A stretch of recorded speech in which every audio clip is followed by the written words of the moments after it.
मैं यही कहूंगा, बाबा साहेब आम्बेडकर की दूरदृष्टि को सैल्यूट करूंगा। आप अच्छे से अच्छा सिस्टम बना दो, अगर उसको चलाने वाले लोग बुरे होंगे तो वो सिस्टम फेल करेगा।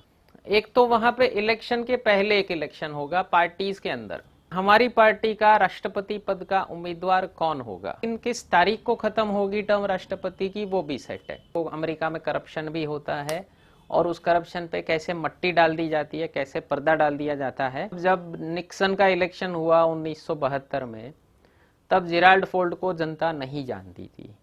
एक वोट जेराल्ड फोर्ड के नाम पे नहीं डला गया और दुनिया के सबसे पुराने लोकतंत्र का प्रेसिडेंट बने जेराल्ड फोर्ड। यानी राष्ट्रपति के पास जो सजा माफी की सत्ता है उसका भरपूर दुरुपयोग हुआ कि करप्शन के चार्ज में जिसने राष्ट्रपति के पद से रिजाइन किया था उसको माफ कर दिया। हमारे मन में एक बहुत बड़ी मान्यता है कि अमेरिका के प्रेसिडेंट का इलेक्शन डायरेक्टली जनता करती है। तो आप मैप में देख सकते हैं, कुछ स्टेट्स में ज्यादा सीटें हैं इलेक्टोरल कॉलेज की, कुछ में कम है। तो पॉपुलेशन के हिसाब से ये डिसाइड। अमेरिका की जनता ज्यादा पसंद करती थी हिलरी क्लिंटन को, लेकिन प्रेसिडेंट कौन बना है वहां पे, उन्होंने 30 से ज्यादा स्टेट कैप्चर किए और हिलरी क्लिंटन के 21 स्टेट थे। तो जाहिर सी बात है कि फाइनल रिजल्ट जो था, जब सीटों का मामला आया तो डोनाल्ड ट्रंप का पलड़ा भारी हो गया, तो वो जीत गए। और इतिहास का सबसे कंट्रोवर्शियल इलेक्शन था 2000 वाला अमेरिका के प्रेसिडेंट का इलेक्शन।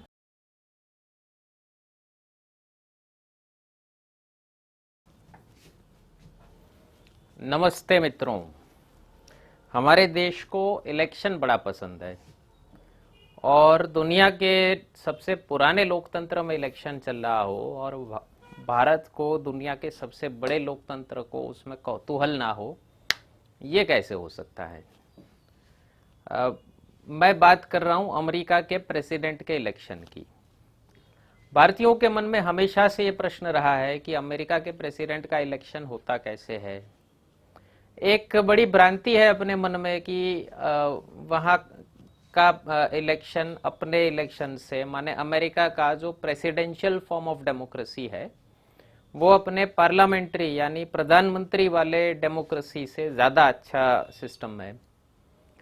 तो आज के लेक्चर में सबसे पहले तो समझाते हैं आपको अमेरिका के प्रेसिडेंट का इलेक्शन होता कैसे है, दूसरा वो अपने लोकसभा वाले इलेक्शन से कैसे अलग है, और फिर कुछ मान्यताएं हैं अपनी कि अमेरिका का फलाना फलाना अपने से ज्यादा अच्छा है, तो वो सब मान्यताओं को की भी परीक्षा करेंगे। तो दुनिया का सबसे बड़ा, सबसे लंबा इलेक्शन प्रोसेस है अमेरिका का। क्यों सबसे लंबा है? करीब 1.5-2 साल चलता है अमेरिका का इलेक्शन प्रोसेस।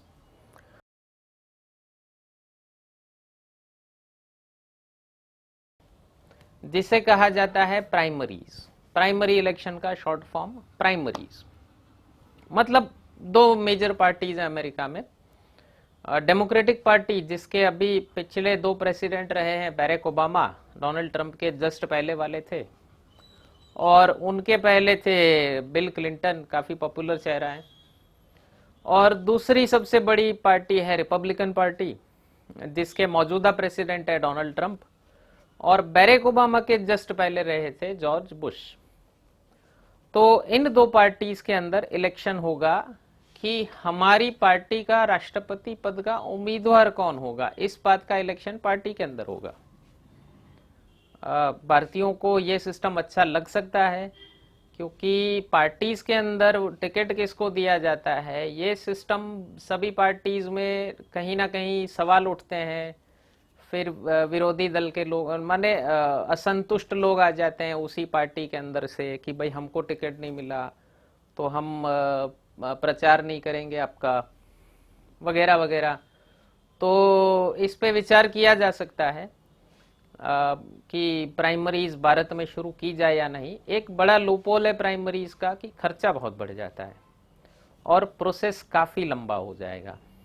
तो वो खर्चा फिर अंत में तो जनता के ऊपर है सारा, सब जनता ही स्पॉन्सर करती है।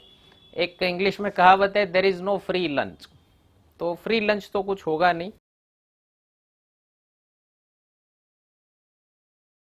इस बार 2020 में इलेक्शन होना है नवंबर महीने में, लेकिन इसका प्रोसेस शुरू हो चुका था पिछले साल 2019 के फरवरी अप्रैल मई से कह सकते हैं आप। डेमोक्रेटिक पार्टी के दो बड़े दावेदार माने जा रहे थे राष्ट्रपति पद की उम्मीदवारी के लिए डेमोक्रेटिक पार्टी की तरफ से, एक बर्नी सैंडर्स और दूसरे जो बाइडेन, जिनका नाम अभी फाइनल हो चुका है। तो बर्नी सैंडर्स ने अपना नाम डिक्लेयर कर दिया था फरवरी 2019 में और जो बाइडेन ने अपना नाम डिक्लेयर किया अप्रैल 2019 में। उसके बाद से दोनों ने अपना प्रचार प्रसार शुरू कर दिया। तो आप समझिए इलेक्शन है नवंबर 2020 में और प्रोसेस शुरू हो रहा है फरवरी अप्रैल 2019 से। तो 1.5-2 साल का प्रोसेस रहता है। और डोनाल्ड ट्रंप साहब ने तो हद कर दी। 2016 में जिस दिन उन्होंने राष्ट्रपति की शपथ ली थी उसी दिन से 2020 का इलेक्शन कैंपेन शुरू कर दिया। मतलब उनका तो शायद इतिहास में जाएगा कि इतिहास का सबसे लंबा चुनाव कैंपेन। ये वाले रिकॉर्ड्स कोई मेंटेन तो नहीं करते, पर अगर कोई कर रहा हो तो इतिहास में जाएगा डोनाल्ड ट्रंप का नाम। इस बार रिपब्लिकन पार्टी में प्राइमरीज ना के बराबर हुए थे, क्योंकि जिस डोनाल्ड ट्रंप का ये सेकंड टर्म है। हम लोग जानते हैं अमेरिका में प्रेसिडेंट की 2 टर्म्स की लिमिट है। एक बात स्पष्ट कर दूं, शुरुआत से ये 2 टर्म की लिमिट कॉन्स्टिट्यूशन में नहीं थी, ये कन्वेंशन था, प्रथा बन गई थी। क्योंकि जो अमेरिका के पहले राष्ट्रपति थे जॉर्ज वॉशिंगटन, उन्होंने 2 टर्म एंजॉय करने के बाद खुद कह दिया कि भाई बस अब किसी और को चांस दो। तो उन्होंने ये प्रोसीजर लागू कर दी थी कि 2 टर्म्स एक प्रेसिडेंट एंजॉय करेगा, उसके बाद फिर किसी और को चांस दिया जाएगा। इस प्रथा का मिसयूज भी हुआ था। ये हमारी एक बहुत बड़ी भ्रांति है कि अमेरिका में प्रथा वगैरह का बड़े अच्छे से पालन होता है, वहाँ के नेता बड़े शरीफ होते हैं, बड़े ईमानदार होते हैं। तो करप्शन खूब होता है अमेरिका में, बताऊंगा मैं अभी आपको। तो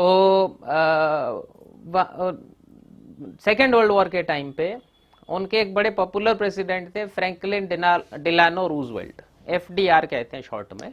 उन्होंने 4 टर्म्स एंजॉय किए थे। तब ये पता चला कि भाई ये वाला मिसयूज भी हो सकता है।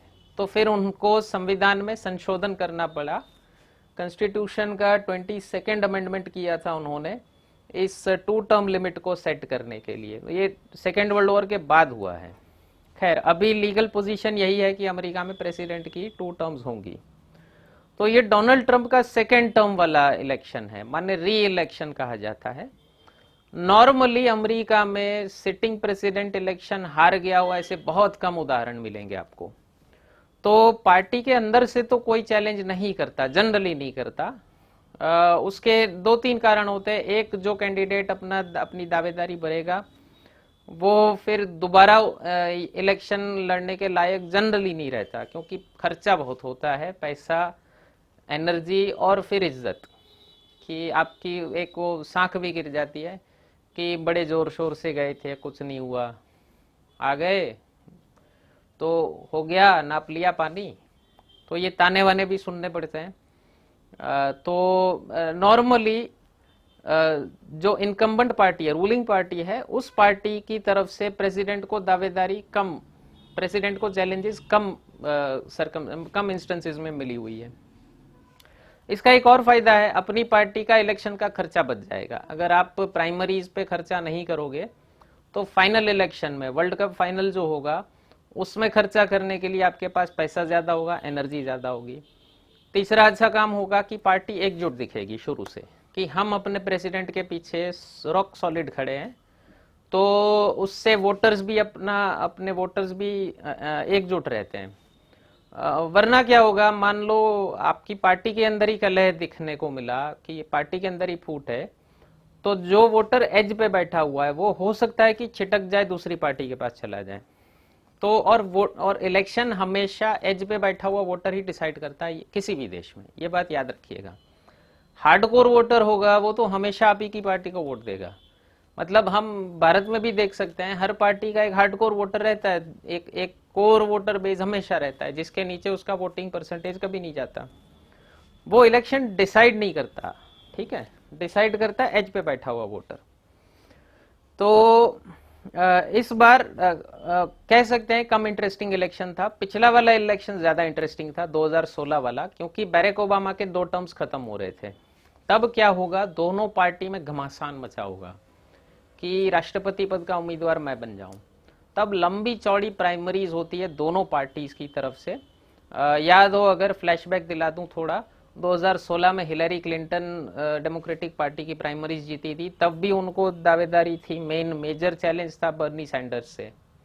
और डोनाल्ड ट्रंप रिपब्लिकन पार्टी के प्राइमरीज जीते थे, तब भी अपसेट हुआ था, क्योंकि जॉर्ज बुश के छोटे भाई भी एक फेवरेट माने जा रहे थे, जेब बुश।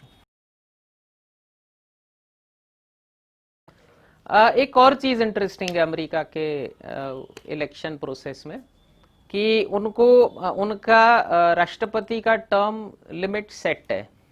4 साल तो सेट है, लेकिन किस तारीख को खत्म होगी टर्म राष्ट्रपति की वो भी सेट है। और उसके लिए भी उन्होंने कॉन्स्टिट्यूशन अमेंडमेंट किया हुआ है। उसके लिए उन्होंने 20वां संवैधानिक संशोधन, 20वां सुधार, 20th अमेंडमेंट किया था, जिसके मुताबिक हर 4 साल पे 20 जनवरी को दोपहर 12 बजे राष्ट्रपति की टर्म खत्म हो जाएगी। मतलब तब तक नया राष्ट्रपति चुन लेना है। 20 जनवरी 12 बजे आपको नए राष्ट्रपति को शपथ दिलानी है किसी भी तरह। तो 20 जनवरी 2021 को नए राष्ट्रपति की टर्म शुरू होगी, 20 जनवरी 2025 को उसकी टर्म खत्म हो जाएगी दोपहर 12 बजे। ठीक है।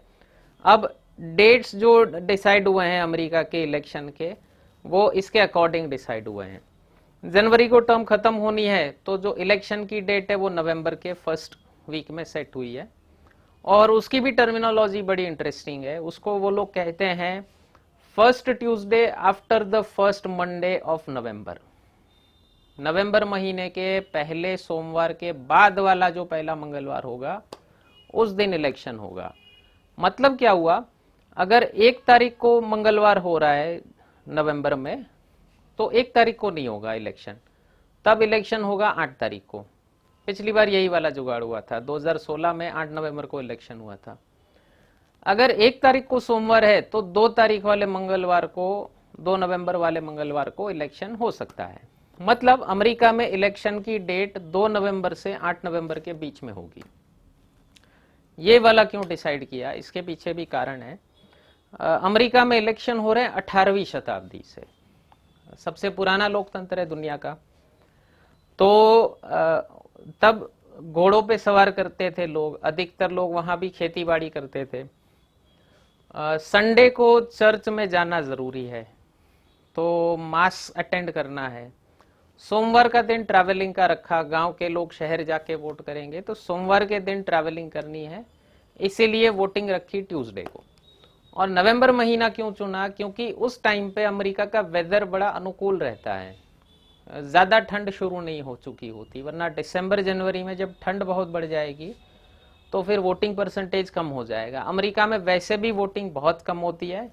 हम लोगों की एक और भ्रांति है कि पढ़े लिखे देश हैं, अमीर देश हैं, तो हर मामले में हमसे आगे होंगे। जी नहीं, भारत में 2019 में रिकॉर्ड वोटिंग हुई है 67% की।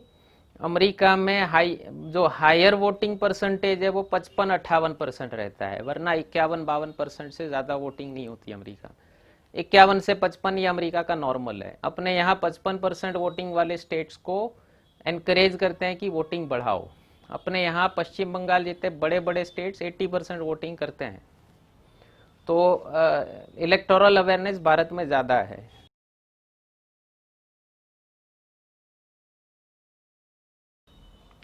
अब प्राइमरीज शुरू होंगे, प्राइमरीज का प्रोसेस शुरू होगा मई 2019 से शुरू हो चुका, मई जून 2019 से। जो डेमोक्रेटिक पार्टी के जो उम्मीदवार हैं, जितने भी बड़े बड़े उम्मीदवार थे, उन लोगों ने अपनी डिबेट्स, उनका प्रचार प्रसार, रैली पूरे अमेरिका में टूर करना शुरू कर दिया था। और जनवरी महीने से 2020 से उसका प्राइमरी इलेक्शन शुरू हो चुका। अब प्राइमरी इलेक्शन भी 2 प्रकार के होते हैं, एक को कहा जाता है प्राइमरी, दूसरे को कहा जाता है कॉकस। प्राइमरी वो उस स्टेट में होता है जहां पे स्टेट की गवर्नमेंट उस प्राइमरीज को स्पॉन्सर कर रही है। मतलब पार्टी के इलेक्शन का खर्चा भी गवर्नमेंट उठा रही है, स्टेट गवर्नमेंट। अब अमेरिका आइडियल फेडरल स्ट्रक्चर कहा जाता है। फेडरल स्ट्रक्चर माने सेंटर में एक गवर्नमेंट है, स्टेट में दूसरी गवर्नमेंट है, दोनों अपने अपने अलग अलग स्वतंत्रता से, स्वायत्तता से काम कर रहे हैं। स्टेट्स को कुछ ऑटोनॉमी दी हुई है, स्वायत्तता दी हुई है, तो दोनों के फंक्शनिंग में थोड़ा बहुत चेंज हो सकता है। भारत में भी फेडरल स्ट्रक्चर है, हम लोग देखते हैं स्टेट गवर्नमेंट अलग है, सेंट्रल गवर्नमेंट अलग है, और स्टेट्स को काफ़ी स्वायत्तता दी हुई है। अमेरिका में वो स्वायत्तता, वो ऑटोनॉमी ज़्यादा दी हुई है भारत से, इसीलिए वो अपने आप को आइडियल फेडरल स्ट्रक्चर बुलाते हैं कि हमारा आदर्श संघीय व्यवस्था है। फेडरल स्ट्रक्चर को हिंदी में कहते हैं संघीय व्यवस्था या फिर समवायी तंत्र। तो वहां पे इलेक्शन प्रोसेस में भी स्टेट्स में थोड़ा बहुत माइनर चेंजेस होता है। तो कुछ स्टेट जो समृद्ध प्रदेश हैं वो प्राइमरीज को भी स्पॉन्सर करते हैं, उसका भी खर्चा उठाते हैं। तो जहां पे स्टेट गवर्नमेंट खर्चा उठाएगी वहां पे प्राइमरी इलेक्शन होगा, और जहां पे स्टेट गवर्नमेंट खर्चा नहीं उठाती वहां पे कॉकस होगा। कॉकस पार्टी खुद अपने खर्चे पे कराती है, उसमें इलेक्शन नहीं होता। पार्टी के जितने भी डेलीगेट्स हों, जितने ऑफिस बेरर्स हों, पदाधिकारी सब इकट्ठा होते हैं और वो डिसाइड कर लेते हैं कि इस स्टेट की तरफ से हम इसको प्रेसिडेंशियल कैंडिडेट पसंद कर रहे हैं। प्राइमरीज में भी वोटिंग दो प्रकार के होते हैं, एक ओपन वोटिंग, दूसरा क्लोज्ड वोटिंग, और कई जगह पे दोनों का मिक्सचर होता है, हाइब्रिड कहते हैं उसको। ओपन वोटिंग में क्या होगा कि कोई भी आदमी आके आपकी पार्टी के प्राइमरी में वोट दे सकता है। क्लोज्ड वोटिंग में सिर्फ आपकी पार्टी का रजिस्टर्ड वोटर ही उसमें वोट दे सकता है।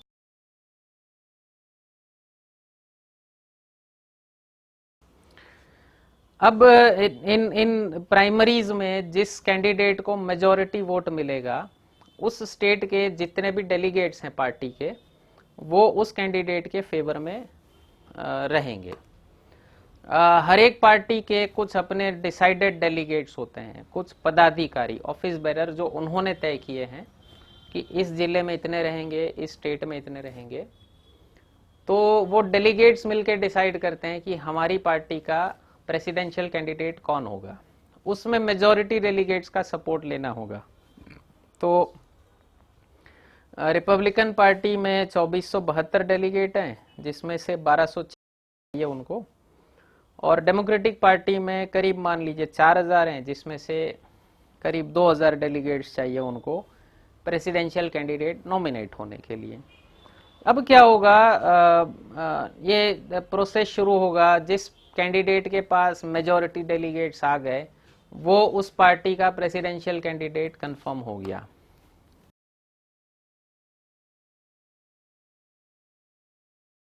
अब प्राइमरी शुरू होंगे जनवरी महीने से, तो मार्च अप्रैल तक तो उसका लगभग मूड सेट हो चुका होता है, लहर बन चुकी होती है कि फलाना कैंडिडेट जीत रहा है इस पार्टी से। तो जिन स्टेट्स में प्राइमरी बाद में होते हैं, लेटर स्टेजेस में प्राइमरी होते हैं, अप्रैल मई में जिनमें प्राइमरीज होते हैं, उनकी एक फरियाद रहती है कि भाई हमारा तो कुछ रोल ही नहीं रहता आपके प्राइमरी में, क्योंकि मार्च तक जिसने ज्यादा स्टेट जीत लिए, फिर उसके पक्ष में एक लहर बन जाती है और फिर भेड़ चाल में वोट करता है अमेरिका कि ये जीत रहा है तो फिर उसी को सारा वोट जाएगा बाद में। तो स्टेट्स में होड़ लगी रहती है कि जल्दी प्राइमरी कौन करवाए, और जिन राज्यों में प्राइमरी बाद में होता है अप्रैल मई के आसपास, उनकी फरियाद है कि हमारा कोई ज्यादा डिसाइसिव रोल, निर्णायक मत नहीं रहता हमारा प्रेसिडेंशियल कैंडिडेट चुनने में। खैर, बाद में जून से लेके अगस्त तक दोनों पार्टीज के नेशनल कन्वेंशन होंगे। अभी हो चुके हैं दोनों के। नेशनल कन्वेंशन में फाइनली डिक्लेयर होगा कि हमारा राष्ट्रपति पद का उम्मीदवार कौन है। वही राष्ट्रपति पद का उम्मीदवार अपना रनिंग मेट भी डिक्लेयर करेगा उसी नेशनल कन्वेंशन में। रनिंग मेट मतलब वाइस प्रेसिडेंट का कैंडिडेट। वो तभी डिक्लेयर करेगा कि मैं अगर राष्ट्रपति बना तो मेरा वाइस प्रेसिडेंट ये बनेगा या बनेगी। तो ये वाला प्रावधान क्यों है? अमेरिका के कॉन्स्टिट्यूशन में एक प्रोविजन है कि अगर मान लीजिए किसी कारण से राष्ट्रपति ने रिजाइन किया, करवाया गया महाअभियोग या इम्पीचमेंट के थ्रू, या फिर उनकी मृत्यु हो गई, तो वाइस प्रेसिडेंट की टर्म कंप्लीट करेगा। यही प्रोविजन भारत ने भी लिया हुआ है अमेरिकन कॉन्स्टिट्यूशन से, लेकिन हमारे प्रोविजन में उनके प्रोविजन में फर्क क्या है कि हमारे यहाँ पे राष्ट्रपति की 5 साल की टर्म मिलती है व्यक्ति को। मतलब अगर राष्ट्रपति का पद किन्हीं कारणों से खाली हुआ, रिजाइन किया या मृत्यु हुई, तो वाइस प्रेसिडेंट राष्ट्रपति के रोल निभाएगा। कितने समय के लिए? जब तक नया राष्ट्रपति चुन के नहीं आ जाता। वो उपराष्ट्रपति 5 साल के लिए राष्ट्रपति नहीं रहेगा। अमेरिका में उपराष्ट्रपति बाकी वाला पूरा का पूरा टर्म, पूरी की पूरी अवधि राष्ट्रपति की, वही राष्ट्रपति का रोल निभाएगा। इस चीज का एक मेजर लूप होल है। एक तो जनता ने राष्ट्रपति को चुना था, उपराष्ट्रपति को नहीं। मतलब कोई जनता उपराष्ट्रपति कैंडिडेट नापसंद होने की वजह से राष्ट्रपति के वोटिंग में उससे कोई ज्यादा फर्क नहीं पड़ेगा। 1974 में इसका लूपहोल सामने आया था। रिचर्ड निक्सन एक प्रेसिडेंट थे अमेरिका के। 1973 में उनका सेकेंड टर्म शुरू हुआ था, जनवरी 1973 में। उसी साल अक्टूबर महीने में उनके उपराष्ट्रपति जो थे स्पाइरो एग्न्यू, उनके ऊपर करप्शन के चार्जेस लगे, तो स्पाइरो एग्न्यू ने रिजाइन किया और निक्सन ने अपने उपराष्ट्रपति के पद पे अपॉइंट किया जेराल्ड फोर्ड को। अगले साल अगस्त महीने में रिचर्ड निक्सन पे करप्शन के चार्ज लगे और रिचर्ड निक्सन ने रिजाइन किया। रिचर्ड निक्सन अमेरिका के पहले और अभी तक के इकलौते राष्ट्रपति हैं जिन्होंने करप्शन के चार्जेस पे रिजाइन किया हो। तो अगस्त 1974 में 1974 में रिचर्ड निक्सन ने रिजाइन किया और उनकी जगह पे प्रेसिडेंट बने जेराल्ड फोर्ड। जेराल्ड फोर्ड का इलेक्शन प्रोसेस में कोई रोल नहीं था। मतलब जब निक्सन का इलेक्शन हुआ 1972 में, तब जेराल्ड फोर्ड को जनता नहीं जानती थी। एक वोट जेराल्ड फोर्ड के नाम पे नहीं डला गया और दुनिया के सबसे पुराने लोकतंत्र का और जो सबसे शक्तिशाली देश कहा जाता है, उसका सबसे शक्तिशाली आदमी भी बन गया वो। इस लूपहोल पे हॉलीवुड ने बड़ा अच्छा तंज कसा है। एक HBO की सीरीज है हाउस ऑफ कार्ड्स, जिसका मेन हीरो है केविन स्पेसी। सेम वाला प्लॉट दिखाया हुआ है उन्होंने। केविन स्पेसी इसी प्रोविजन का उपयोग करके राष्ट्रपति बनता है। सीरियल देख लीजिएगा ज्यादा डिटेल्स के लिए। और जिस दिन वो शपथ ले रहा है उस दिन वो यही बात कहता है कि मैं दुनिया के सबसे पुराने लोकतंत्र का सबसे ताकतवर आदमी बनने जा रहा हूं और एक वोट मेरे नाम पे नहीं डला गया। एक और चीज मैंने कहा था आपको, अमेरिका में करप्शन भी होता है और उस करप्शन पे कैसे मट्टी डाल दी जाती है, कैसे पर्दा डाल दिया जाता है। रिचर्ड निक्सन ने जेराल्ड फोर्ड को वाइस प्रेसिडेंट बनाया था 1973 में। 1974 में रिचर्ड निक्सन ने रिजाइन किया। जेराल्ड फोर्ड अगस्त 1974 में उस उपराष्ट्रपति होने के नाते राष्ट्रपति बने। सितंबर 1974 में जेराल्ड फोर्ड ने रिचर्ड निक्सन को प्रेसिडेंशियल पार्डन दे दिया सारे करप्शन चार्जेस के लिए।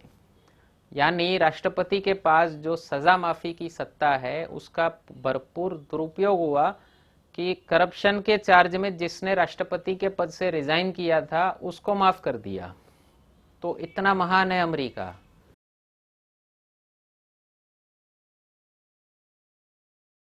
आगे फिर टेलीविजन पे डिबेट्स आएंगी दोनों राष्ट्रपति पद के उम्मीदवारों की।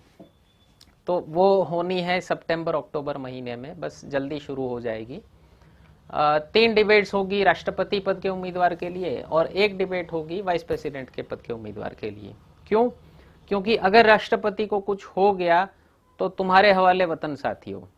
तो आपको ये पता चलेगा कि मेरा वतन अगर इसके हवाले गया तो ये कैसा उम्मीदवार होगा, तो ये कैसा राष्ट्रपति बनेगा। इसलिए एक डिबेट होती है उपराष्ट्रपति पद के उम्मीदवारों के बीच, और कहा जाता है कि लगभग पूरा अमेरिका देखता है इन डिबेट्स को, और इन डिबेट्स के देखने के बाद उनके वोटिंग मूड में काफी चेंजेस आते हैं। मतलब वोटिंग के लिए काफी डिसाइसिव होती है ये डिबेट।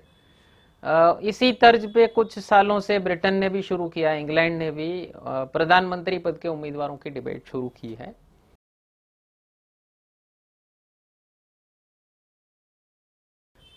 अब आएगा वोटिंग डे, इलेक्शन डे। हमारे मन में एक बहुत बड़ी मान्यता है कि अमेरिका के प्रेसिडेंट का इलेक्शन डायरेक्टली जनता करती है। वहां पे मिक्स उस इलेक्शन प्रोसेस को कहा जाता है mixture of direct and indirect election. मतलब जनता वोट तो देगी राष्ट्रपति पद के उम्मीदवार को, लेकिन उनका वोट डायरेक्टली प्रेसिडेंट को नहीं जा रहा। वहां पे एक बड़ा ही टेक्निकल सा सिस्टम है, बहुत सारे अमेरिकन्स भी नहीं समझते उसको। वहां पे पार्लियामेंट में दो हाउसेज हैं, हाउस ऑफ रिप्रेजेंटेटिव्स और सेनेट। दोनों को मिला के कुल 538 मेंबर्स हैं। हाउस ऑफ रिप्रेजेंटेटिव्स अपने लोकसभा जैसा ही है। वहां पे कितनी सीटें होंगी ये डिसाइड होता है कौन से स्टेट में कितनी पॉपुलेशन है उसके हिसाब से। तो आप मैप में देख सकते हैं कुछ स्टेट्स में ज्यादा सीटें हैं इलेक्टोरल कॉलेज की, कुछ में कम है। तो पॉपुलेशन के हिसाब से ये डिसाइड हुआ है। और हाउस और सेनेट में हर स्टेट में 2 सीटें हैं। तो कुल मिला के हुई 538 सीटें। अब इन 538 का एक इलेक्टोरल कॉलेज बनेगा जो राष्ट्रपति को वोट करेगा। ये एग्जैक्ट ये मेंबर्स नहीं है, इलेक्टोरल कॉलेज एक टेम्पररी बॉडी बनाई जाती है। मतलब मान लीजिए स्टेट ऑफ कैलिफोर्निया में कुल 55 मेंबर हैं सांसद में, उनकी सांसद में। तो 55 मेंबर्स इलेक्टोरल कॉलेज में होंगे स्टेट ऑफ कैलिफोर्निया से। उसी तरह टेक्सास में 38 हैं सांसद, Texas state 38 members of parliament भेजता है, तो 38 मेंबर होंगे इलेक्टोरल कॉलेज के टेक्सास से। अब क्या होगा, जनता वोट तो देगी राष्ट्रपति पद के उम्मीदवार को, लेकिन मान लीजिए किसी पर्टिकुलर स्टेट में, टेक्सास का उदाहरण लेते हैं, रिपब्लिकन पार्टी का सेफ स्टेट कहा जाता है, हमेशा रिपब्लिकन पार्टी ही जीतती है।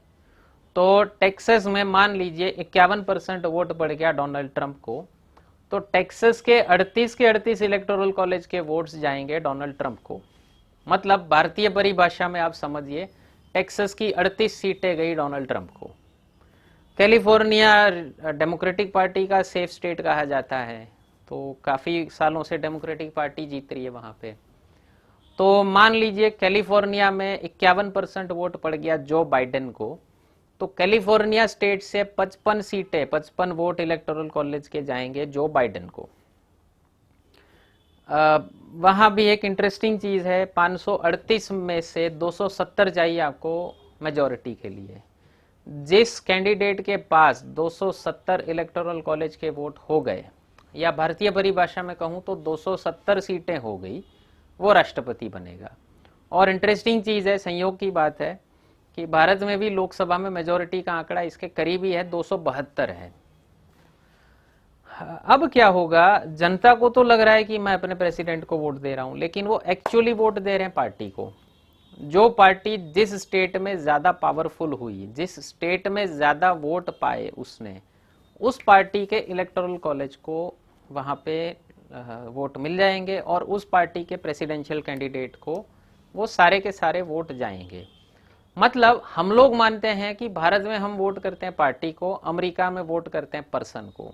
ये पूरी तरह से सही नहीं है। टेक्निकली अमेरिका में भी वोट जा रहा है पार्टी को ही, इसीलिए वहां पे पार्टी के सिंबल दिए गए हैं। डेमोक्रेटिक पार्टी का है गधा और रिपब्लिकन पार्टी का है हाथी। तो और भारत के बारे में हम लोग कहते हैं कि भारत की जनता अनपढ़ है, इसीलिए हमको इलेक्शन सिंबल देना पड़ता है। ऐसा नहीं है, ठीक है। ये भारत को बदनाम करना हम लोगों को बंद करना पड़ेगा। एक मेजर लूपहोल है इस सिस्टम का, उसे कहा जाता है विनर टेक्स ऑल अप्रोच। मतलब यार इतना बड़ा स्टेट है कैलिफोर्निया, वहां पे 55 सांसद हैं, 55 के 55 थोड़ी ना डेमोक्रेटिक पार्टी से होंगे। रिपब्लिकन पार्टी से भी तो जीते होंगे। लेकिन प्रेसिडेंशियल इलेक्शन में क्या होगा, जिस कैंडिडेट ने 51% वोट पाया उसको 55 की 55 सीटें मिल जाएगी उस स्टेट से। सर भारत में कोई पूरा का पूरा स्टेट स्वीप करने के लिए पार्टी को एड़ी चोटी का जोर लगाना पड़ता है। मतलब यह पिछले 2 इलेक्शन से देख रहे हैं, 2014 2019 में, जिसमें भाजपा ने गुजरात और राजस्थान जैसे बड़े स्टेट्स, 26 सीट वाले 25 सीट वाले स्टेट पूरे के पूरे स्वीप किए। 55 सीट वाला स्टेट भारत में स्वीप करना नेक्स्ट टू इम्पॉसिबल है सर। मतलब आप उदाहरण देख लीजिए मध्य प्रदेश का 29 सीटें 2019 में, वहां भी 1 सीट कांग्रेस ने निकाली है। कर्नाटका देख लीजिए, और यूपी 80 सीटें, पूरी की पूरी 80 सीट तो कोई स्टेट नहीं, कोई पार्टी नहीं जीत सकती। मतलब अपना इलेक्शन नेशनल और लोकल दोनों फैक्टर्स को मिला के होता है। किसी जगह पे मान लीजिए जनता को पर्टिकुलर वो सांसद पसंद है, उस मान लीजिए किसी पर्टिकुलर जगह पे कांग्रेस का आदमी पसंद है तो उसको वोट देगी जनता। गोवा जितना छोटा सा स्टेट है, 2 सीटों वाला स्टेट है केवल, 2019 में 1 सीट बीजेपी को गई है, कांग्रेस को गई है। तो जनता ने एक जगह पे अपना भरोसा जताया कांग्रेस के ऊपर, एक जगह पे जताया बीजेपी के ऊपर। तो ये एक मेजर लूपहोल है अमेरिका के इलेक्शन का कि जिसके पास ज्यादा वोट आ गया उसके पास सारी की सारी सीटें आ गई। अब क्या होगा, कई बार ऐसा होता है कि किसी पर्टिकुलर प्रेसिडेंशियल कैंडिडेट को पॉपुलर वोट कम मिलता है लेकिन सीटें ज्यादा मिल जाती हैं। पॉपुलर वोट क्या हुआ, टोटल वोट्स, पूरे अमेरिका में जितने वोट्स डाले गए उसका टोटल मिलाओ, अब वोट किसको ज्यादा मिला उसको कहा जाता है पॉपुलर वोट। तो पिछले इलेक्शन में 2016 में डोनाल्ड ट्रंप को हिलरी क्लिंटन से कुछ 28 लाख वोट कम मिले थे टोटल वोट्स। लेकिन इलेक्टोरल कॉलेज में क्या हुआ सर, डोनाल्ड ट्रंप के पास 304 सीटें थी, हिलरी क्लिंटन के पास 227 सीटें थी। ये क्यों हुआ, क्योंकि डोनाल्ड ट्रंप की पार्टी की पहुंच ज्यादा स्टेट्स में थी, उन्होंने 30 से ज्यादा स्टेट कैप्चर किए और हिलरी क्लिंटन के 21 स्टेट थे। तो जाहिर सी बात है कि फाइनल रिजल्ट जो था, जब सीटों का मामला आया तो डोनाल्ड ट्रंप का पलड़ा भारी हो गया, तो वो जीत गए।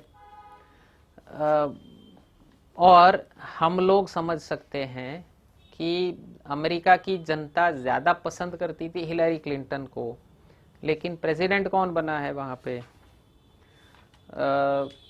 इसको काफी कंटेस्ट किया गया है वहां पे। सेम सिनारियो 2000 में भी हुआ था, जॉर्ज बुश का जब पहला इलेक्शन था तब पॉपुलर वोट जीता था अल गोर ने। अल गोर बहुत अच्छे पर्यावरण विद हैं, एनवायरमेंटलिस्ट हैं, एनवायरमेंटल एक्टिविस्ट हैं, और 2 डॉक्यूमेंट्रीज आ चुकी है उनकी एनवायरमेंट पे। एन इनकन्वीनियंट ट्रूथ ऑस्कर जीता हुआ है, जरूर देखिएगा। ग्लोबल वार्मिंग पे इतने अच्छे फैक्ट्स दिए हैं उन्होंने कि आपकी रात की नींद थोड़ी सी खराब होगी, तो जरूर देखिएगा। उस आदमी को रिजेक्ट कर, मतलब उस आदमी, वो आदमी ना बन पाके जॉर्ज बुश प्रेसिडेंट बने थे, और इतिहास का सबसे कंट्रोवर्शियल इलेक्शन था 2000 वाला अमेरिका के प्रेसिडेंट का इलेक्शन। दोनों की सीटें करीब करीब बराबर हो रही थी। फाइनल पेच फंसा था स्टेट ऑफ फ्लोरिडा में। स्टेट ऑफ फ्लोरिडा के वोट्स दोबारा काउंट किए गए, मामला कोर्ट में फंसा, और एक फिल्म बनी है इस पे, केविन की रीकाउंट, जरा देखिएगा उस फिल्म को। उन्होंने आरोप लगाया हुआ है कि जॉर्ज बुश ने पूरा गफला करके फ्लोरिडा का स्टेट जीता हुआ था, क्योंकि वहाँ के गवर्नर उनके परिचित थे, वहाँ पे हाई कोर्ट के एक जज उनके परिचित थे, कुछ तो परिवार में थे, माने फैमिली में ही थे। तो देखिएगा जरा अमेरिका में गफले से कैसे इलेक्शन जीता कोई आदमी, ये उनका आरोप है, मेरा नहीं है। एक और बार हुआ था 1824 में, एंड्रयू जैक्सन नाम से व्यक्ति पॉपुलर वोट जीते थे, लेकिन इलेक्टोरल कॉलेज में 3-4 कैंडिडेट्स थे, किसी को भी मेजोरिटी नहीं मिली, 51% वोट किसी को नहीं मिला। अब अमेरिकन कॉन्स्टिट्यूशन में एक प्रोविजन है कि अगर किसी को भी इलेक्टोरल कॉलेज में मेजोरिटी नहीं मिल रही तो प्रेसिडेंट का इलेक्शन हाउस ऑफ रिप्रेजेंटेटिव्स करेंगे। हाउस ऑफ रिप्रेजेंटेटिव्स क्या था, याद कीजिए, संसद का लोअर हाउस। और वाइस प्रेसिडेंट का इलेक्शन करेगा सेनेट, संसद का अपर हाउस। क्यों? क्योंकि वहां भी सेनेट का चेयरमैन वाइस प्रेसिडेंट होता है। जैसे अपने यहाँ राज्यसभा का चेयरमैन वाइस प्रेसिडेंट होता है, ठीक वैसे वहां पे भी अपर हाउस का, सेनेट का चेयरमैन वाइस प्रेसिडेंट होगा। अब एंड्रयू जैक्सन पॉपुलर वोट ज्यादा जीते थे, कुल वोट, अमेरिका के कुल वोटों में ज्यादा शेयर उनका था, लेकिन इलेक्टोरल कॉलेज के वोट कम मिले। अब इलेक्शन करना है हाउस ऑफ रिप्रेजेंटेटिव्स को। अब जरा सुनिएगा, और इंटरेस्टिंग हो रहा है मामला। हाउस ऑफ रिप्रेजेंटेटिव्स का स्पीकर था हेनरी क्ले, वो खुद प्रेसिडेंट का इलेक्शन लड़ा था और एंड्रयू जैक्सन से हारा था। तो हेनरी क्ले का 36 का आंकड़ा था एंड्रयू जैक्सन के साथ।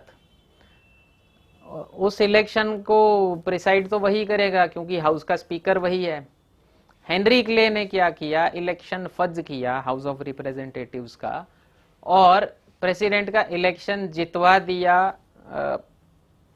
जॉन एडम्स को। मतलब मेरे दुश्मन को हराऊंगा, उसकी जगह किसी और को जिता दूं। तो ऐसा भी हुआ है अमेरिका में। खैर, इलेक्टोरल कॉलेज के वोट्स किस दिन गिने जाने हैं उसकी भी डेट फिक्स है वहां पे। वो है first Monday after second Wednesday in December. इसकी ज्यादा टेक्निकलिटी में नहीं जा रहे हम। 6 जनवरी तक इलेक्टोरल कॉलेज का वोट संसद में पहुंच जाना चाहिए, और 6 जनवरी को वो वोट काउंट किया जाता है वाइस प्रेसिडेंट के द्वारा जॉइंट सेशन में, दोनों हाउसेस के जॉइंट सेशन में। इस इलेक्टोरल कॉलेज का एक और लूप होल है कि कुछ स्टेट दोनों पार्टीज के सेफ स्टेट्स कहे जाते हैं। इन दोनों पार्टी को मीडिया ने कलर दे दिया है। डेमोक्रेटिक पार्टी का कलर है ब्लू और रिपब्लिकन पार्टी का कलर है रेड।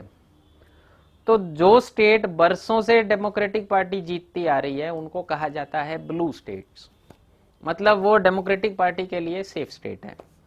और उदाहरण मैंने दिया आपको कैलिफोर्निया। और जो स्टेट बरसों से रिपब्लिकन पार्टी जीतती आ रही है उसको कहा जाता है रेड स्टेट। उदाहरण मैंने आपको दिया टेक्सास।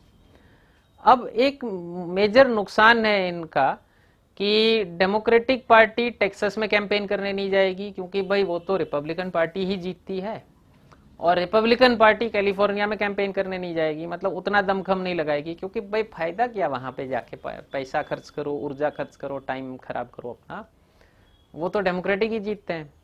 तो इन दोनों पार्टीज का ध्यान ज्यादा कहाँ पे होता है, उसको कहा जाता है स्विंग स्टेट। स्विंग स्टेट माने जो पार्टीज को अलग अलग चुनते रहते हैं, मतलब एक बार डेमोक्रेटिक पार्टी को चुन लिया, दूसरी बार रिपब्लिकन पार्टी को चुन लिया, ऐसे स्टेट्स को कहा जाता है स्विंग स्टेट्स।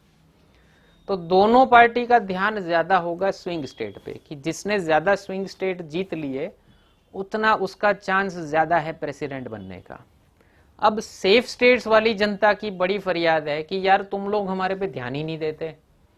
मतलब मान लीजिए कैलिफोर्निया वाले कहेंगे कि चलो यार इस बार चांस देना है रिपब्लिकन पार्टी को, लेकिन तुम लोग वोट मांगने ही नहीं आए, तो ज्यादा जनता वोट ही नहीं करेगी तुमको। तो वो कह रहे हैं कि भाई हमें भी कुछ होल्ड चाहिए अमेरिकन प्रेसिडेंट के इलेक्शन में, लेकिन तुम आते क्यों नहीं हो दूसरी पार्टी वाले। तो ये एक मेजर लूप होल है। और एक बहुत बड़ा लूप होल है कि अगर आप 11 सबसे ज्यादा पॉपुलेशन वाले स्टेट जीत गए तो आप प्रेसिडेंट बन सकते हैं। ये वहां के पॉलिटिकल पंडित्स ने निकाला हुआ है। इसके ऊपर भी तंज कसा हुआ है हॉलीवुड ने। रॉबिन विलियम्स, बचपन में अगर जुमांजी फिल्म देखी हो तो उसके हीरो रॉबिन विलियम्स, उनकी एक फिल्म है मैन ऑफ द ईयर। उस फिल्म में उन्होंने इस पे पॉलिटिकल सटायर कसा हुआ है। रॉबिन विलियम्स कॉमेडियन रहते हैं उस फिल्म में, कपिल शर्मा की तरह बहुत पॉपुलर कॉमेडियन दिखाया हुआ है उनको। और उनके शो में जनता में से किसी ने उनको सजेशन दे दिया कि यार तुम सभी पॉलिटिशियंस की खिल्ली उड़ाते हो, तुम खुद ही प्रेसिडेंट क्यों नहीं बन जाते। तो उसने भी मजाक मजाक में फॉर्म भर दिया और 11 जो सबसे ज्यादा पॉपुलेशन वाले स्टेट्स थे उसमें उसने मेजोरिटी पा ली और प्रेसिडेंट भी बन गया। अच्छी फिल्म है, देखने लायक फिल्म है, देखिएगा। तो काफी सारे लूपहोल्स हैं अमेरिकन प्रेसिडेंट के इलेक्शन में। एक भ्रांति और है हम लोगों की कि भारत हमेशा इलेक्शन मोड में ही रहता है। तो मेरे हिसाब से अमेरिका परपेचुअल इलेक्शन मोड में रहता है, भारत नहीं। भारत में इलेक्शन हर साल क्यों होता है? क्योंकि अलग अलग राज्यों के 5 साल अलग अलग समय पे खत्म होते हैं। जब हमारे यहाँ लोकतंत्र की शुरुआत हुई थी, पहला इलेक्शन हुआ था 1952 में, तब तो लोकसभा और सभी राज्यों के इलेक्शन इकट्ठे हुए थे। उसके बाद कुछ कुछ स्टेट्स के विधानसभा विसर्जित होने लगी और फिर उनके 5 साल का साइकिल अलग होता गया। तो ऐसे करके हर साल इलेक्शन होता है। अपने कॉन्स्टिट्यूशन में प्रोविजन नहीं है इतने सारे इलेक्शन होने का। प्रधानमंत्री जी कोशिश कर रहे हैं वन नेशन वन इलेक्शन की। मान लीजिए संभव हो गया तो भारत में ये संभव है कि हम एक ही टाइम पे लोकसभा, विधानसभा और पंचायत सारे इलेक्शन इकट्ठे करवा सकते हैं। ये भारत में पॉसिबल है। अमेरिका में इलेक्शंस इतने ज्यादा होते हैं कि हमेशा इलेक्शन ही चलता रहता है। मतलब राष्ट्रपति के इलेक्शन की टर्म हो गई 4 साल, उसकी बात कर ली हमने कि करीब 1.5-2 साल का प्रोसेस होता है इलेक्शन का। हाउस ऑफ रिप्रेजेंटेटिव्स जो उनकी संसद का लोअर हाउस है, उनके टर्म है 2 साल। हर 2 साल पे वो अपना इलेक्शन करवाने जाएंगे। सेनेट की टर्म सेम अपनी राज्यसभा जैसी है, 6 साल की टर्म होती है मेंबर्स की, लेकिन हर 2 साल पे 1/3 मेंबर्स रिटायर होंगे। तो हर 2 साल पे सेनेट के मेंबर्स भी जाएंगे इलेक्शन के लिए। और वहां पे अमेरिका में सेनेट के मेंबर्स का इलेक्शन भी जनता करती है। वहां पे एक पोस्ट है पुलिस में जिसको कहा जाता है शेरिफ। अपने पुलिस कमिश्नर के इक्विवेलेंट आप समझ सकते हैं उसको। उस शेरिफ का इलेक्शन भी जनता करती है। हम लोग जिसे सरकारी वकील कहते हैं, पब्लिक प्रोसिक्यूटर, उसे वहां पे कहा जाता है डिस्ट्रिक्ट अटर्नी। डिस्ट्रिक्ट अटर्नी का इलेक्शन भी जनता करती है। कुछ जगहों पे जजेस का इलेक्शन भी जनता करती है। तो इतने सारे इलेक्शन और उसका खर्चा और उसकी मतलब समझिए आप उसके पीछे की पॉलिटिक्स। मतलब अमेरिका में हर पोस्ट पॉलिटिकल है। पब्लिक प्रोसिक्यूटर माने सरकारी वकील भी पॉलिटिकल पोस्ट है, जज भी पॉलिटिकल पोस्ट है, कमिश्नर भी पॉलिटिकल पोस्ट है।